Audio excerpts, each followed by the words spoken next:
Gold trusted gold buyers మీరు తాకట్టు పెట్టిన బంగారాన్ని విడిపించి ఈ రోజు ఉన్న మార్కెట్ ధరకు కొనబడను. ప్రొడ్యూసర్ కౌన్సిల్లో ప్రొడ్యూసర్ అనేవాడు పెన్షన్ తీసుకుని బతకాలా? ఇంకొక ప్రొడ్యూసర్ దగ్గర ఎగ్జిక్యూటివ్ ప్రొడ్యూసర్గా ₹1,00,00,000 50 లక్షలు 25 లక్షలు ఇచ్చి నువ్వు ఎగ్జిక్యూటివ్ ప్రొడ్యూసర్గా పెట్టుకుంటే వాడికంటే వీడు నిజాయితీగా ఎక్స్పీరియన్స్డ్, సినిమా ఎలా తీయాలో తెలుసు, కమాండ్ ఉంది. నీకు ఆ 25 లక్షలకి ₹1,00,00,000 మిగులుస్తాడు. అటువంటి వాళ్ళకి ఉద్యోగం ఇవ్వు. ప్రొడ్యూసర్ కౌన్సిల్లో ఏం సార్ మీరు సఫర్ అవుతున్నారు, రండి నా సినిమాకి వర్క్ చేయండి, నాతో పాటు ఉండండి. ఆడెవడో మేనేజర్గా పెట్టుకుని ఆడి ఇష్టం వచ్చినట్టు డబ్బులు ఖర్చు పెట్టడం ఎందుకు? విచ్చలవిడిగా డైరెక్టర్ చెప్పినట్టు వాడటం ఎందుకు? మీరు దగ్గరుండి ఖర్చు పెట్టండి, మీరు సేవ్ చేయండి, మీరు తినండి, మీరు ₹1 తీసుకోండి, 25 లక్షల రెమ్యూనరేషన్ తీసుకోండి అంటే ప్రొడ్యూసర్లు రారమ్మా. ఎగ్జిక్యూటివ్ ప్రొడ్యూసర్లుగా పనిచేసి కార్డులో ఆ కార్డు వేసి టైటిల్ కార్డులో వేసి నా సినిమాకి మీరు హెల్ప్ చేయండి, మీరు నా దగ్గర ఒక పనాడిలాగా రావద్దు, నాకు హెల్ప్ చేసే సాటి నిర్మాత, మీ సాటి నిర్మాతగా మీ ఎక్స్పీరియన్స్ని నాకు ఉపయోగించండి అంటే ఈ సోకాళ్ళు నేను చెప్పిన పెద్ద ప్రొడ్యూసర్లు కూడా అటువంటి వాళ్ళని పెట్టుకోవచ్చు కదమ్మా. ప్రొడ్యూసర్ కౌన్సిల్లో ఉన్నారుగా, ఇప్పుడు కూడా సినిమా తీయలేని ఎక్స్పీరియన్స్డ్ ప్రొడ్యూసర్లు చాలామంది ఉన్నారుగా, వాళ్ళని పెట్టుకోవచ్చుగా. అయితే ఇప్పుడు ప్రతిదానికి కూడా ఎక్కడైతే మొదలవుతుందో చుట్టూ తిరిగి మళ్ళీ అక్కడికే వస్తుంది అన్నట్టుగా మీ టైంలో మీరు ప్రొడ్యూస్ చేసినటువంటి పరిస్థితులు లేకుంటే ఆ టైంలో ఉన్నటువంటి ప్రొడ్యూసర్కి ఇచ్చినటువంటి ఒక వెయిట్ అనేది, ఒక గౌరవం, మర్యాద అలాంటివి మళ్ళీ వస్తాయా? వస్తాయి అని ఆశిస్తున్నానమ్మా. ఎందుకంటే మలయాళంలో ఇప్పుడు ఆ ట్రెండ్ మొదలైంది. హీరోల్ని నమ్ముకోకుండా కథని నమ్ముకుని సినిమాలు తీస్తున్నారు, సక్సెస్ చేస్తున్నారు. ఇప్పుడు లేటెస్ట్ ప్రేమలు ఇట్లాంటి సినిమాలు వచ్చినాయి. అది చాలా లో బడ్జెట్లో తీశారు, పెద్ద హిట్ కొట్టారు. అట్లా మలయాళంలో వస్తున్నాయమ్మా. తమిళ్లో కూడా లో బడ్జెట్ సినిమాలు, సముద్రకాని, ఈ ఇట్లాంటి వాళ్ళు కొంతమంది డైరెక్టర్ కమ్ హీరోలు వాళ్ళు కొన్ని లో బడ్జెట్లో సినిమా తీసి 3 కోట్లు 4 కోట్లు తీసి పార్థిపన్నం ఇట్లాంటి వాళ్ళు ఆ డబ్బు శాటిలైట్లోనే తీసేసుకుంటున్నారు, ఓటీటీలోను. థియేటర్కల్ రిలీజ్ ఎంత వస్తే అంత బోనస్. అట్లాంటి సినిమాలు ఈ మధ్య వస్తున్నాయి.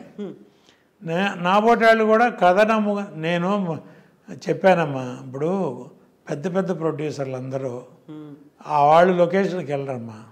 ఓకే, సినిమా ఎలా తీయాలో తెలిసిన ప్రొడ్యూసర్లు కొంతమంది ఉన్నారు మినిమం కౌన్సిల్లో. నువ్వు ఎగ్జిక్యూటివ్ ప్రొడ్యూసర్కి ఒక 50 లక్షలు ₹1,00,00,000 రెమ్యూనరేషన్ ఇస్తావు, వాడు తిన్నంత తింటాడు ఇంకా అదనంగా. డెఫినెట్గా చెప్తున్నాను, ఓపెన్గా చెప్తున్నానమ్మా. ఏ ఎగ్జిక్యూటివ్ ప్రొడ్యూసర్ వాళ్ళు నిజాయితీగా పనిచేశాడు చెప్పానండమ్మా. ప్రొడ్యూసర్ లొకేషన్లో రాడు. కొంతమంది డైరెక్టర్లు అయితే కమిషన్లు తీసుకుంటారు. వాళ్ళ కోసం ఈ ఎగ్జిక్యూటివ్ ప్రొడ్యూసరు కమిషన్ ఇవ్వాలంటే కెమెరామ్యాన్లకి కమిషన్ ఇవ్వాలి, అవుట్డోర్ యూనిట్ వాళ్ళు, ఆర్టిస్టులు, టెక్నీషియన్స్, డైరెక్టర్కి కమిషన్లు ఇవ్వాలి. ఇట్లాంటి రోజుల్లో ఉన్నప్పుడు ఎగ్జిక్యూటివ్ ప్రొడ్యూసర్ లొకేషన్లో ఉన్నప్పుడు నేను వెళ్ళి లొకేషన్లో సినిమా తీయలేను. అట్లా ఉన్నప్పుడు అసలు ఇండస్ట్రీ టోటల్గా అవుట్ ఆఫ్ కంట్రోల్ వెళ్ళిపోయింది. మా తరంలో ఉన్న వాళ్ళు ఎవ్వరూ ఇప్పుడు నేను చెప్పానే, ఓకే అశ్విని దత్ గారికి ఎగ్జిక్యూటివ్ ప్రొడ్యూసర్ ఎవరో ఉన్నారు, కానీ వాళ్ళ అమ్మాయిలు భద్రంగా చూసుకుంటారు, వాళ్ళ అల్లుడే డైరెక్టరు. అట్లా ఎంతమంది కొంతమంది ప్రొడ్యూసర్లకి కొన్ని ప్రాజెక్టులకి ఒక ఎగ్జిక్యూటివ్ ప్రొడ్యూసర్ ఉంటాడమ్మా. వాడే హోల్ అండ్ సోల్ ప్రొడ్యూసర్. వాడు ఎంత ఇవ్వమంటే అంత ఇవ్వాలి. వాడేంటి డైరెక్టర్ చెప్పి పలానా ఆర్టిస్టు, శంకర్ గారు రికమెండ్ చేసిన ఆర్టిస్టు కవిత గారు కావాలి అంటే కవిత గారు 1,00,000 తీసుకునేదల్లా 10 లక్షలు అడుగుతుంది. ఎందుకంటే అక్కడ 20% 30% కమిషన్లు ఇవ్వాలి. కమిషన్లు ఇవ్వాలి కదమ్మా డైరెక్టర్కి, అందరికీ కమిషన్లు ఇవ్వాలి. అందుకని అట్లా ప్రొడ్యూసర్కి కాస్ట్ పెరిగిపోతుంది. ఇప్పుడు ఆ ఎగ్జిక్యూటివ్ ప్రొడ్యూసర్ డైరెక్టర్ కమిషన్ ఇచ్చినప్పుడు ఆడిదండా తను ₹1. ఇప్పుడు సినిమా హాల్లో బుకింగ్ క్లర్క్ టికెట్ ₹100 బదులు 200కి అమ్మన్నా అనుకో, ఫస్ట్ డే ఆడు 300కి అమ్ముతాడు, 200 ఓనర్కి ఇస్తాడు. అట్టా ఉంటుంది. ఇప్పుడు మీరు ఇండస్ట్రీ అన్నారు, ఇండస్ట్రీ అంటే టాలీవుడే కాదు, మొత్తం అన్ని ఇండస్ట్రీలు ఇలాగే తయారయ్యా? All India industry under the control of some heroes and some directors. Producer has no say except 2-3 producers in each language. So మళ్ళీ అప్పటి రోజులు వస్తాయంటారా, లేకుంటే ప్రొడ్యూసర్ చెప్పలేము. వాల్యూ ఇచ్చే రోజులు? చెప్పలేం. అంటే సింకింగ్ పొజిషన్లో ఉంది ప్రస్తుతం. మళ్ళా పాత రోజులు రావాలంటే డిజిటల్ టెక్నాలజీ ఇవన్నీ వచ్చిన తర్వాత గుర్రం గుడ్డిదనే దానా తప్పదన్నట్టు ఖర్చులే. మీకు వాళ్ళ లో బడ్జెట్ సినిమా అంటే 10 కోట్లమ్మా తెలుగులో. 10 కోట్లు పెట్టి సినిమా తీసి దాన్ని ప్రమోట్ చేసి పబ్లిసిటీ చేసి 12 కోట్లు చేసి అది రికవర్ అవుతుంది అనేది నమ్మకం లేదు. ఎన్ని థియేటర్లు దొరుకుతాయో తెలియకుండా ఎప్పుడు రిలీజ్ దొరికినా దొరకపోయినా ఆ 12 కోట్ల రికవరీ లేదు, మార్కెట్ లేదు, సినిమా ఏనో మన కంట్రోల్ లేదు. మనకి ఒక కథ నచ్చితే ఆ కథ తీసుకురమ్మని ఒక డైరెక్టర్ పెట్టలేం. అట్లా ఉంది industry, sinking stage to be frank. But ఇండస్ట్రీయే బ్రతుకుతారు. ఇండియాలో లోయెస్ట్ ఎంటర్టైన్మెంట్ సినిమా ఇండస్ట్రీ.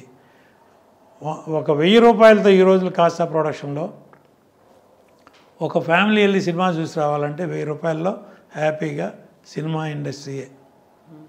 మంచి క్వాలిటీ సినిమాలు పాత రోజుల్లాగా తీస్తే మంచి క్వాలిటీ జనం చూస్తే ఉంది. సినిమా ఇండస్ట్రీకి ఫ్యూచర్ ఉంది. కానీ నియర్ బై ఉందా, ఆఫ్టర్ 10 years ఉందా, నెక్స్ట్ జనరేషన్ ఉందో చెప్పలేం. బట్ వాళ్ళ హీరోలందరూ ఒకే ట్రెండ్లో ఫాలో అవుతున్నారు, ఒకే మోస. వాళ్ళకి క్యారవాన్ కావాలి, బౌన్సర్లు కావాలి, పర్సనల్ స్టాఫ్ కావాలి, ఒకవేళ అవుట్డోర్ ఎక్కడికైనా వెళ్తే చార్టర్ ఫ్లైట్ కావాలి. ఒక లెవెల్ వరకు. అంతకుముందు రామారావు గారు రెగ్యులర్ ఫ్లైట్లో వెళ్ళలేదా, నాగేశ్వరరావు వెళ్ళలేదా, కృష్ణ గారు, సోమబాబు గారు, చిరంజీవి గారు వీళ్ళందరూ వెళ్ళలేదా? ప్రొడ్యూసర్లు పెడుతున్నారు. అవన్నీ చేస్తే కాస్ట్ 600 అవుతుంది. 600 మీరు తెర మీద చూపిస్తున్నారా? 600 కోట్లు నాకు అయింది. 600 కోట్లు తెర మీద చూపిండి చూద్దాం. ఖర్చుగా చూపిండి. వాళ్ళ కల్కి ఉందమ్మా, ఆయన ఎంత ఖర్చు అయింది అన్నాడో అంతా తెర మీద చూపించాడు ఆయన. అట్లా ఎంతమంది ప్రొడ్యూసర్లు చూపించగలరు? ఇప్పుడు 600 కోట్లు ఇండియన్కి అయింది. చూడండి ఆ సినిమాలో డైరెక్టర్ తిన్న తప్పితే ఏమీ లేదు అక్కడ. ఓపెన్గా ఇంత మాట్లాడుతున్నానంటే ఎంత వెక్స్ అయి ఉంటాను ఆ సినిమా టాక్ విన్న తర్వాత. ఒక ప్రొడ్యూసర్ భవిష్యత్తు ఆలోచించిన తర్వాత, ఓ ప్రొడ్యూసర్ని ఇంత నాశనం చేశాడు ఈ డైరెక్టరు, షూట్ చేసి పారాయాలనే అంత కోపం రాదు? అసలు ఇండస్ట్రీలో ఇట్లాంటి వాళ్ళని మనం ఎంకరేజ్ చేయాలా, అలౌ చేయాలా? నెక్స్ట్ ఒక ప్రొడ్యూసర్ వచ్చి సినిమా తీయాలంటే వాడు సూసైడ్ చేసుకున్నట్టే. ఇప్పుడు మీరు ఇన్ని మాట్లాడుతున్నారు కదా, ఇవన్నీ కూడా ఇప్పటిదానికి ఒక వ్యతిరేకంగా మాట్లాడుతుంది. ఇప్పుడు ఏదైతే ట్రెండ్ ఉందో కాట్రగడ్డ ప్రసాద్ గారు అర్థం చేసుకోలేకపోతున్నారు. ఎప్పటిదో పాతకాలం దాన్ని ఆలోచన ఆ ఓల్డ్ స్కూల్ నే కంటిన్యూ చేస్తున్నారు అన్నారు. ఇప్పుడు కదమ్మా 15 ఏళ్ళ నాడు రాధాకృష్ణ గారు అన్నారు ఏబిఎన్లో. మీరు అర్థం చేసుకోలేకపోతున్నారు. ఓపెన్ ఆర్ట్లో ఇప్పుడు జనరేషన్లో మీరు మింగిల్ అవ్వలేకపోతున్నారు, బాబు అనలేకపోతున్నారంటే మేము అందరినీ చక్కగా హీరోలతో ఫ్రెండ్లీగా తిరిగి వచ్చిన వాళ్ళం అనలేకపోతున్నాం అని. రాధాకృష్ణ గారు ఎందుకంటే ఎక్కువ ఎక్స్రే ప్రశ్నలు వేశాడు. ఆ రోజు చెప్పా, 15 ఏళ్ళ నాడు చెప్పా, ఇండస్ట్రీ సింక్ అవుతుందని. వాళ్ళు ఇంకా సింక్ అవుతుంది. యథార్థవాది లోక విరోధి అంటారు. లోక విరోధి. I don't care. నేను ఎవరిని ఇప్పుడు నా టీం అనేవాళ్ళు ఉన్నారే, ఈ రోజుకి నేను సుమన్కి ఫోన్ చేస్తే పొద్దున్నే ఎప్పుడన్నా హ్యాపీగా అన్నయ్య గారు ఎలా ఉంటానని. అలాగే నా టీం అందరికీ ఫోన్లు చేస్తూ ఉంటాను. నా వాణిశ్రీ గారు ఫోన్ చేస్తే ఎట్లా ఉన్నారంటారు. నాకు వర్క్ చేసిన ప్రతి ఆర్టిస్ట్కి పాండమిక్లో నేను ఫోన్ చేసేవాడిని. సత్యనారాయణ గారికి, కోట శ్రీనివాస గారికి, బాబుమోహన్ గారికి, బ్రహ్మానందం గారికి, అందరికీ నేను ఫోన్లు చేసి పాండమిక్ జాగ్రత్త ఆయన అందరితోనూ వారం మాట్లాడే. 2 నెలలు ఏంటయ్యా పని అంటే ఫోనే. అట్లా 2 సంవత్సరాలు అట్లా గడిచింది మనకు ఆ పాండమిక్ పీరియడ్. అట్లా ఆ సెంటిమెంట్ ఏది షావుకార్ జానక్ గారికి ఫోన్ చేసేవాడిని, అమ్మ ఎలా ఉన్నారు. బి సరోజదేవి గారికి ఫోన్ చేసేవాడిని, రాజశ్రీ గారికి ఫోన్ చేసేవాడిని, కాంచన్ గారికి ఫోన్ సీనియర్స్ అందరికీ ఫోన్లు చేసి. వాళ్ళు నాతో పనిచేసిన వాళ్ళు చాలా తక్కువ మంది. వాళ్ళతో నా పరిచయాలు ఛాంబర్లో వాళ్ళతో నా ట్రావెల్ని బట్టి శారద గారు, రాజశ్రీ గారు వీళ్ళందరికీ ఫోన్లు చేసి, కేఆర్ విజయ్ గారు అందరికీ ఫోన్లు చేసి, అమ్మ ఎలా ఉన్నారమ్మా, జాగ్రత్త అమ్మ. అలా ఇవాళ ఆ ప్రేమలు అభిమానాలు ఎక్కడ ఉన్నాయమ్మా? ఒక సినిమా ఒక హీరోతో సినిమా తీసిన తర్వాత ఆ సినిమా ఫ్లాప్ అయితే ఆ ప్రొడ్యూసర్ ముఖం ఆ హీరో చూడ్డు. ఒక్క ఎగ్జాంపుల్ చెప్తానమ్మా. కృష్ణ గారికి ఒక ప్రొడ్యూసరు సినిమా తీశారు, రిలీజ్ అయింది, ఫ్లాప్. ఆ ప్రొడ్యూసర్ ఎక్కడ రెగ్యులర్గా ఒక హీరో ప్రొడ్యూసర్లు ఆ రిలేషన్షిప్ ఉంటుందిగా, రెగ్యులర్గా హీరో దగ్గరికి వెళ్ళి కలపట్టడం. ఏంటి ఆయన కనపట్టలేదు, సినిమా రిలీజ్ అయింది, ఫ్లాప్ అయింది, ఆయన సిగ్గుపడుతున్నారా ఏంటి, ఆయన పిలవండి అని పిలిస్తే ఆయన వస్తే ఏంటి మళ్ళీ సినిమా తీయట్లేదు, అనౌన్స్ చేయలేదంటే పరిస్థితి లేదన్నారు. మీరు ఇక్కడ డేట్లు ఇస్తున్నా, మీరు సినిమా తీయండి అని. అప్పుడు ఇక్కడ సత్యరామూర్తి అని ఫైనాన్షియల్ ఉన్నారు, వాళ్ళని పిలిచి నేను ఈయనకి డేట్లు ఇచ్చాను, మీరు ఫైనాన్స్ ఇవ్వండి, ఈయన తేడా వస్తే నాది బాధ్యత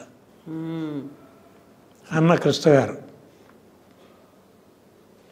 ఇప్పుడు ఎక్కడున్నారు, ఎంతమంది ఉన్నారు? యా ఇలా ముఖం చాటేసేవాళ్ళే ఎవరైనా సరే. నేను చెప్తాను షంషేర్గా, ఆ ప్రొడ్యూసర్ మనకు అన్నం పెట్టాడు, ఆయన మనకి సినిమా లేని రోజుల్లో సినిమా ఇచ్చాడు, లేకపోతే మన ఇంట్రడ్యూస్ చేశాడు, లేకపోతే మనకి ఇంత డబ్బు ఇచ్చాడు. ఇప్పుడు ఓ ప్రొడ్యూసర్ కష్టాల్లో ఉన్నారమ్మా. ప్రొడ్యూసర్ కౌన్సిల్లో పెన్షన్లు తీసుకుని కొంతమంది ప్రొడ్యూసర్లు బతుకుతున్నారు, మెడిక్లెయిముల మీద కొంతమంది బతుకుతున్నారు, తమిళ్లో కానీ తెలుగులో కానీ కన్నడ మలయాళం అన్ని చోట్ల. ఆ అవసరం ఎందుకమ్మా? ఇప్పుడు నీతో సినిమా తీసిన ప్రొడ్యూసరు కష్టాల్లో ఉన్నాడని నీకు తెలీదా? పిలిచి ఓ 10 లక్షలు ఇవ్వలేవా? చారిటీ ఇస్తే ఇన్కమ్ ట్యాక్స్లో ఎగ్జామ్టెడేగా. ఇప్పుడు నువ్వు 100 కోట్లు తీసుకుంటున్నావు, 10 కోట్లు 34 కోట్లు 40 కోట్లు ట్యాక్స్ కడతావు. దాని బదులు 10 కోట్లు దాన ధర్మాలు చేయి. నీ ప్రొడ్యూసర్లకే, ఎవరికో వద్దు, నీ ఇండస్ట్రీలో నువ్వు ఎవరితో అయితే ట్రావెల్ అయ్యావో ఆర్టిస్టులు, టెక్నీషియన్స్, పలానా ఆర్టిస్ట్ బాగాలేదు, పలానా టెక్నీషియన్ బాగాలేదు, పలానా నిర్మాత బాగాలేదు, లేదా పలానా నీ ఇండస్ట్రీలోనే నీ కుటుంబంలోనే పిలిచి చారిటీ ఇవ్వలేవు? ఇస్తే ఇన్కమ్ ట్యాక్స్లో క్లెయిమ్ ఉందిగా. అంత మనసు ఎవరికి ఉంది? ఇప్పుడు ఎవరు చేస్తున్నారు కనుక.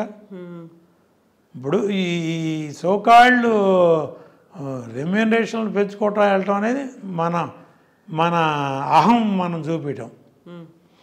ప్రేమనగర్లో ఒక డైలాగ్ ఉంటుంది, ఇక్కడి నుంచి మన రాజ్యం మొదలు, ఇక్కడి నుంచి మనకు అహంకారం మొదలవుతుంది. నాగేశ్వర డైలాగ్ చెప్పుకుంటా ఏ స్టేట్కి వెళ్తాడు చూడండి, అట్లా ఉంది ఇవాళ. ఎంత వైడ్ అవుతుందో అన్ని కూడా అలాగే వైడ్ స్ప్రెడ్ అవుతుంది. అలా ఉంది. ఇంకా చెప్పుకుంటామంటే చాలా ఉన్నాయి. ఎగ్జాక్ట్లీ, నేను అదే అనబోతున్నాను. బోల్డర్ ఉన్నాయి. మీ ఇన్నేళ్ల ఎక్స్పీరియన్స్, మీరు చేసినటువంటి కన్సర్న్స్ కూడా చాలా మందికి అవసరమైనటువంటి కన్సర్న్స్, బోల్డ్ అంతమంది ఆలోచించాల్సినటువంటి నిజమే.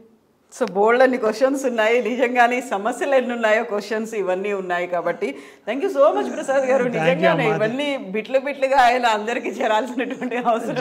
చేరాలి అంటే నా ఆవేదన ఇండస్ట్రీ బాగుండాలని. ఇండస్ట్రీలో నిర్మాత అనేవాడు బాగుంటే ఇండస్ట్రీ అందరూ బతుకుతారు.